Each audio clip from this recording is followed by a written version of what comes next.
cupidity, due, the desire of money, philargyria, is the root of all evils. Therefore continence is not properly about the desires for pleasures of touch. Obj. For, further, there are pleasures of touch not only in venereal matters but also in eating. But continence is wont to be applied only to the use of venereal matters.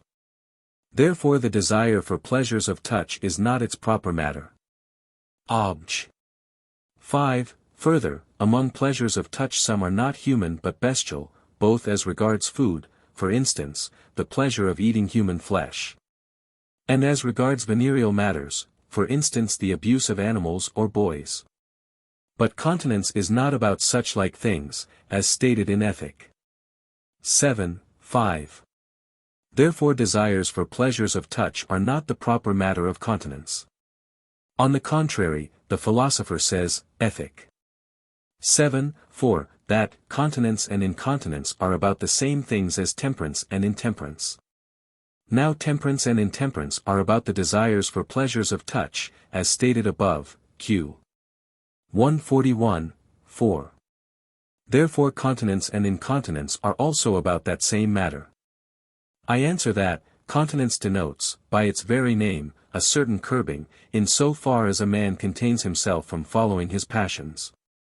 Hence continence is properly said in reference to those passions which urge a man towards the pursuit of something, wherein it is praiseworthy that reason should withhold man from pursuing, whereas it is not properly about those passions. Such as fear and the like, which denote some kind of withdrawal, since in these it is praiseworthy to remain firm in pursuing what reason dictates, as stated above, Q. 123, AA, 3, 4. Now it is to be observed that natural inclinations are the principles of all supervening inclinations, as stated above, 60 Quetzales, 2. Wherefore the more they follow the inclination of nature, the more strongly do the passions urge to the pursuance of an object. Now nature inclines chiefly to those things that are necessary to it, whether for the maintenance of the individual, such as food, or for the maintenance of the species, such as venereal acts, the pleasures of which pertain to the touch. Therefore continence and incontinence refer properly to desires for pleasures of touch. Reply Obj.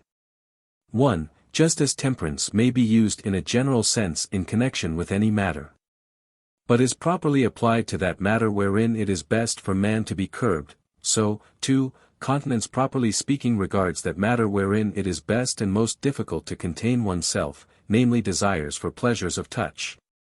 And yet in a general sense and relatively may be applied to any other matter, and in this sense Ambrose speaks of continence. Reply Obj.